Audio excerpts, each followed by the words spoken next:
So my book is called This Too Shall Eventually Pass. December 2020, I got into a car accident. I was in a coma, had a traumatic brain injury, stroke. If counting all my disabilities, including the common stuff, I had more disabilities than you have fingers. And I did therapy, physical therapy for 2 years, occupational therapy for 2 years and a week. Speech therapy I did, but I stopped speech therapy and picked up neurofeedback therapy. That's a new therapy, and that was pretty good too. Okay. Going to the accident that happened, what all did it affect you? In how many ways? And everything, my value for life. They always say, I wrote about this in my book, if you're eating like steaks every day and then someone gives you a slightly better steak, so what? But if you're eating McDonald's every day and then someone gives you a steak, that's like, wow, okay, this tastes different. And it's the same thing, like you only value something when you're about to lose it, you know? Like that song, only know you love her when you let her go. You know, Yes. that's my life. Only know you love it when you're about to let it go, when you're about to lose it. Yeah. My gosh. Before this accident, what was your life like, and what is the complete difference now since that? My life personally, it was this might sound like a bit off-putting, but it was a bit like meaningless, you know? Like people would ask me, what do you want to be? Oh, I want to be a radiologist. So like, why do you want to be a radiologist? I'm like, oh, I like money. And that's literally what I did. I went on Google, top 10 doctors that make most money. Number 1 radiologist. That's what I'm doing for the rest of my life. I was like, okay, whatever, I don't care. And like, I talked to people without like any meaningful, I didn't care about people. And like, it's so funny, just that I have short-term memory loss, that's when I started caring about people. It's just because I can't remember you as much, you know? And my quote, my mantra, one of my mantras now is like, make memories that never turn into histories. That's great. What inspired you to write the book after your accident? Because you could have just not written a book. You could have just done other things or just move on from it. Why did you want to write the book? Writing a book originally, like, it was sort of like a story of me, like, originally I didn't want to write a book. Originally, it was my short-term memory loss affecting me, affecting my life so much. I wanted to keep a diary. I wanted to keep a diary of like everything that happened and help out my short-term memory and like sort of unlock like my furthest memory back after my accident. Like, do I remember rehab? The thing about rehab is like I remember my speech therapist's name and remember like 1 or 2 things she taught me. Don't remember anything else. And that's a lot of things. It's like I remember bits and pieces. Like I remember the name of the hospital and rehab I stayed at. I don't remember if it was a tall building, if it was a short building, if it had 2 floors, 20 floors. I don't remember anything. And wanted to keep this as a diary. But then after a while, I saw like I met people in person and they were reaching out to me. And I'm like, wow, okay, this can like actually help people. Like this can help people. And like I've personally seen so many people like every day, so many people message me, Sorena, you gave me so much motivation. Sorena, you made me rethink suicide. Sorena, you helped me with my depression. Sorena, you did this. And then every day I get messages, Sorena, my brother-in-law's in a coma. Sorena, my brother's in a coma. Sorena, my sister, my mom, they're in a coma. I had a brain injury. They all talked to me about that. Sorena, I had a spinal cord injury. Everything about that. And that's what I do it for now. Just keep getting messages like those because one message like that to me is worth 100 book sales. Wow, that's amazing that so many people have related to this book or found comfort or peace in it and reach out to you. That's amazing, especially since this happened to you when you were 17. Is that correct? Correct. My goodness. How are you with marketing? Like, how are you getting the word out of this book? Like online? How else? Word of mouth? My Instagram and word of mouth. Word of mouth is honestly like one of the most accurate ways because once I tell someone about it, it's almost like a good chance that they're going to buy it. Yeah. Instagram, yeah, I have a decent following and I have a bunch of viral videos, and people always talk to me on Instagram. But Instagram, I try to form that personal connection. When people message me or they comment something, I take that comment and I talk to them, yo, tell me more about your story. I want to hear more about yours. And there's so many times like people tell me like, Sorena, I had a spinal cord injury. Spinal cord injuries are way harder to recover than a brain injury. And Really? way You would harder. think I have it reversed because Really? I don't know much about the Yeah, injuries, yeah. how badly it affects you, but Yeah. I would think like Your brain is more sensitive, but apparently the spine is. Like, it was so funny. I have a video. The first day I walked in physical therapy, my mom, I was sitting in a wheelchair and my mom was patting me on the shoulder like, Sorena, I told you you can still walk. She was like tearing up. She's like, like, I was just sitting still. Like, I didn't have any reaction. I wasn't there, not many response to stimuli. And she's like, Sorena, I told you. And then because I didn't remember that, I asked my mom, Sorena, mom, why were you so wanting to tell me everything's okay? She's like, because you kept saying, is my spinal cord broken? Is my spinal cord broken? And am I never going to walk again? And back then I couldn't even talk, so yeah. Oh my goodness. So yeah, it really impacted you in so many ways. Yeah.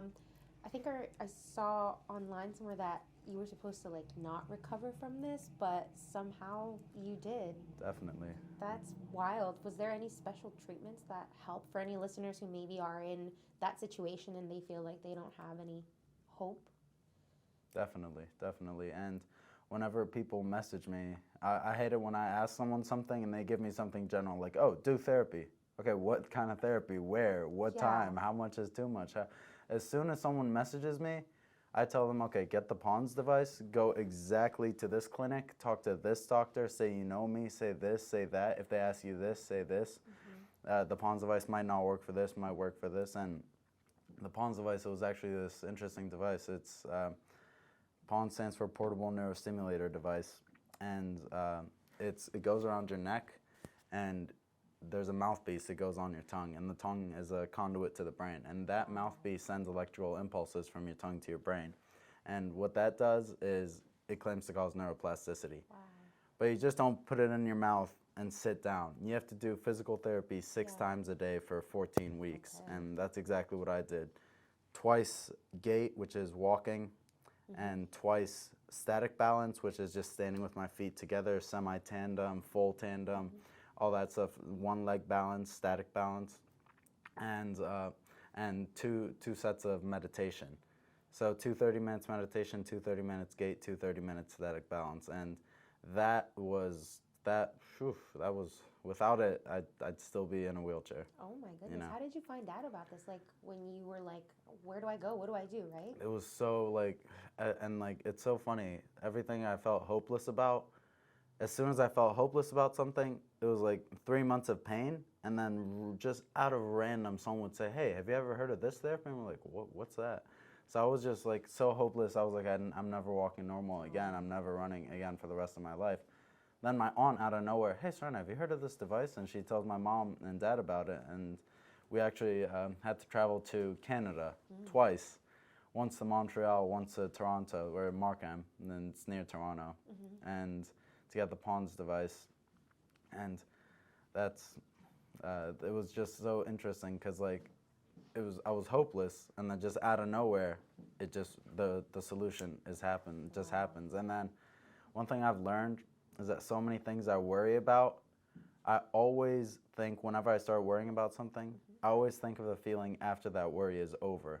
And after I started walking and running, I now run 7 days a week, nonstop. In the past year, I've run 7 days a week, never had a break. Oh my goodness. Well, actually, 2. One day I had COVID. One day my ankle was messed up. But That's beside that, 7 days a week, never skipped a day. Wow, that is intense, man. But you really don't take it for granted. You're like, I can run again. I'm gonna do it every day. Yeah. That's wild.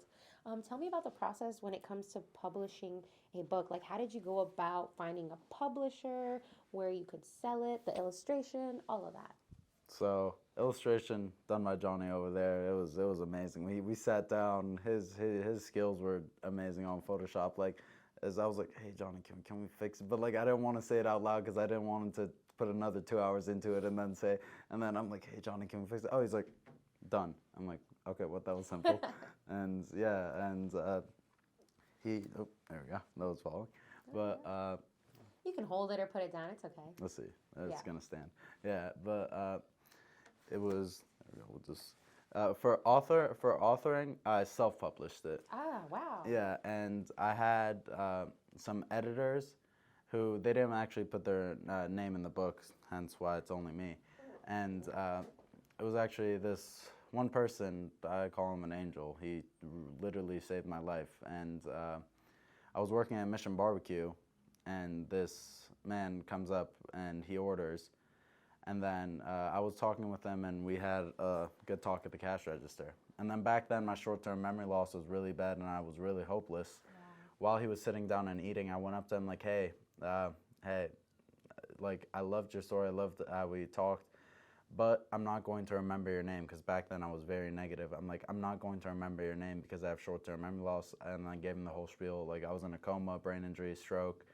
And he said, wow, Sorena, that's really good. You should actually write a book. I'm like, oh, I actually have written a book. It's not published yet. And he's like, do you want me to take a look at it? I'm like, and he saw I hesitated a bit. He's like, no, it's fine.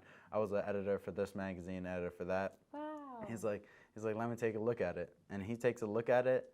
And about a week and a half later, he gets back to me. And we had like a 3-hour-long conversation. And back then, my short-term memory loss was bad.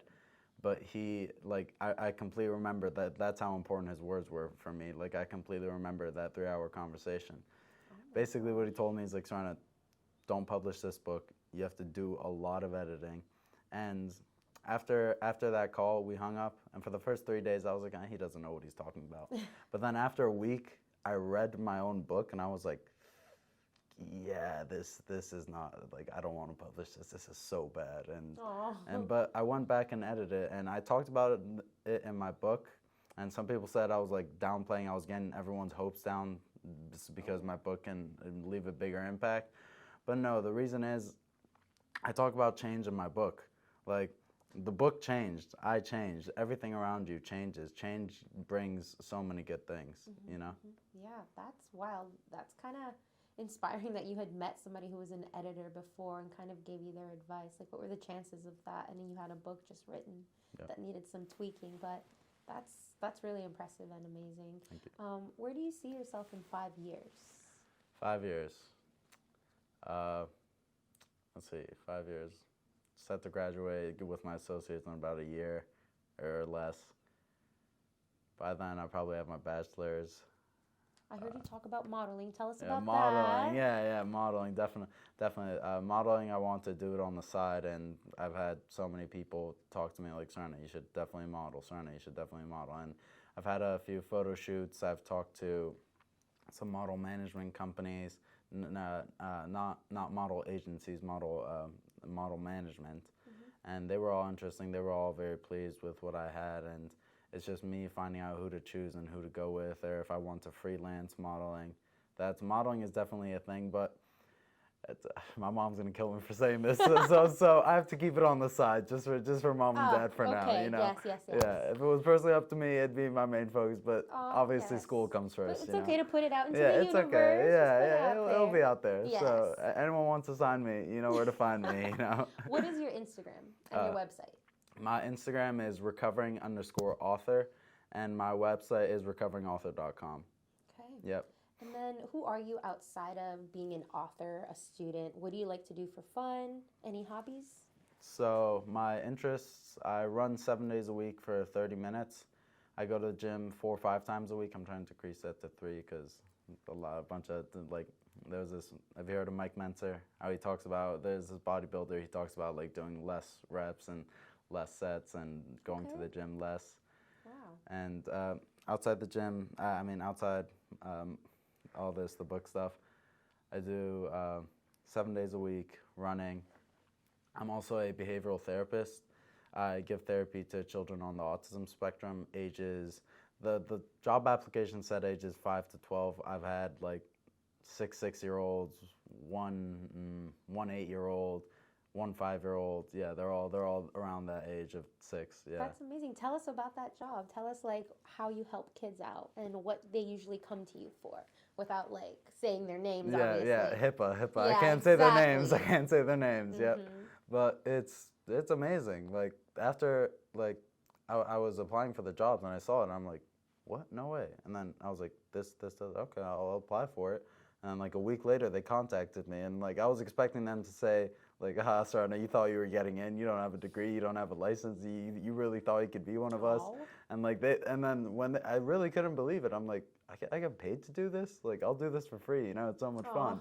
You know, and have so many connections with the clients I work with. It's really amazing, and like the love I get, and especially it's like seeing myself. Like it's like a mirror. It's like the same improvements I saw in myself, I'm seeing in the kids. You know. Yeah. And that really touches my heart. And like personally, I say it doesn't feel like work. It's really amazing to me. It's a great feeling, you know. Yeah, that's amazing that you got into that as well. Now you're helping other people too. So it comes back around like the full circle of people helping you and then you helping others. Um, where do you hope? Well, actually, no. Are you planning on writing another book, or is this like it? No, I'm planning on writing another book. Well, I am in the middle of writing another book. Tell Um, us about it. so I want to put that into a form of a ballad. As I'm really into poetry, I post a lot of poems on my website, recoveringauthor.com. And I post a lot of poems on my website, and I kind of want to write a ballad, like Romeo and Juliet, you know, like write a long story, but in poem form, in a ballad form. Awesome. And that's what I'm working on. Funny, the name is, this is called This Too Shall Eventually Pass. The sequel for the book is called This Is Not Eventually Passed Yet. So, Funny, yeah, funny. yeah.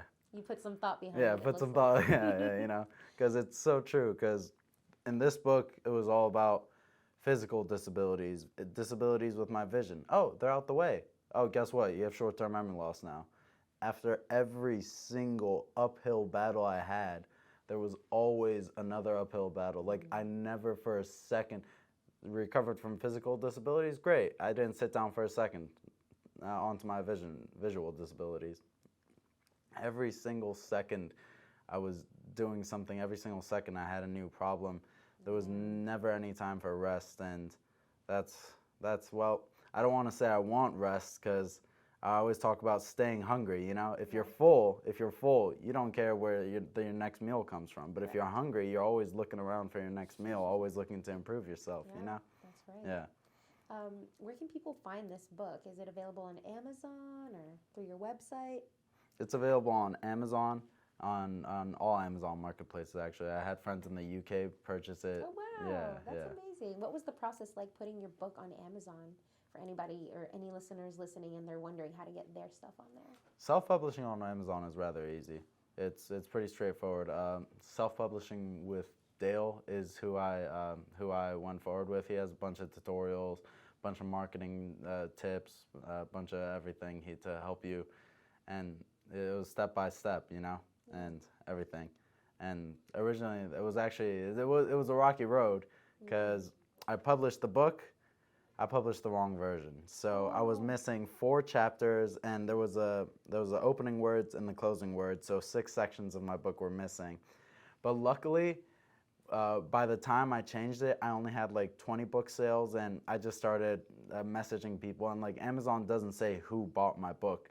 So I have to message people one by one, like, hey, did you buy my book? Did you buy my book on the first day? So when people tell me, hey, I bought your book on the first day, I just type their address in and I send them a new version of their book. Yeah. That must have been a little bit of hard work, Yeah, but I'm sure they yeah. appreciated that. Yeah, that was yeah. kind of you to do. Yeah. So amazing. yeah, speaking of Johnny right here, he's my artist, and even he doesn't have the right version of the book. So he's the next one getting He's his got the copy. original one. Maybe they'll He's be got the sold original, for more on eBay maybe, later. yeah. There's only 20 of those copies, Exactly. 24 of those copies. You gotta sign those now. Resellers, Johnny, you can resell those in the future. There you go. Yeah. Limited edition. Yeah. And then just to wrap things up here, if you could leave us with any inspirational messages or anything that you would like to share with our listeners in regards to publishing a book, mental health, your body, anything that's in your heart, what would you like to share with them? That's the title of my book, This Too Shall Eventually Pass. Every single pain I've gone through, it eventually passed. And the great thing is, whenever the pain passes, I sit down and I'm like, why was I worried about this? Why was I crying over this? And that's what I think. Every single pain eventually passes. I can't think of a pain that's been permanent for me, you know? And I had a pretty severe, I told you I had more disabilities than you have fingers. And every single thing, one by one, started passing. It will get better, it will. But you need hard work, consistency, progressive overload, and the intensity of what you do to improve has to be good. And what I say is, for example, back when I was recovering, I had like 9 apps for purchasing used cars. I couldn't buy a car, I couldn't drive, I couldn't do, but that dream of me like one day picking up all my friends in my car. I was planning on getting a Highlander with the third row. I planned on stuffing 8 of my friends into it like a bus and going on a road trip. And that dream I had, it's, some people said, Sorena, don't be delusional. Don't just sit there and say, I have a dream, I have a dream. Yeah, have a dream, but get up and chase it. You know, if you have a dream, get up and chase it. And this too shall eventually pass. Like I said, every pain is going to be over eventually. And in my book, I write, even though this too shall eventually pass means bad things shall pass, what you have to remember is good times will pass, you know? Eventually, that friend is going to move away. You'll find a better job. You'll transfer schools. Everything eventually passes. Good times, bad times, everything. So enjoy the good times when they're around. Enjoy them. Cherish them. Memories that never become histories. That's what I say. Every time I go out with my friends, I'm like, hey, I don't want my short-term memory loss to forget about this. Let's take some pictures. Let's do this. Let's do that. I'm going to remember this night. And there's a bunch of memories I had where before my accident, I had post-trauma amnesia and pre-trauma amnesia. So about 2 months before getting into the accident and about 2 months after waking up, I have 0 memories. And there are these particular days where they just sparked in me. Like, I just remembered them. Even though they're in the 2 months before my accident, for some reason I remember those memories that never become histories. Like this, I did this oil change with my friends, and we spilled 5 quarts of oil on my driveway. And like, even though we messed up, it was a great adventure.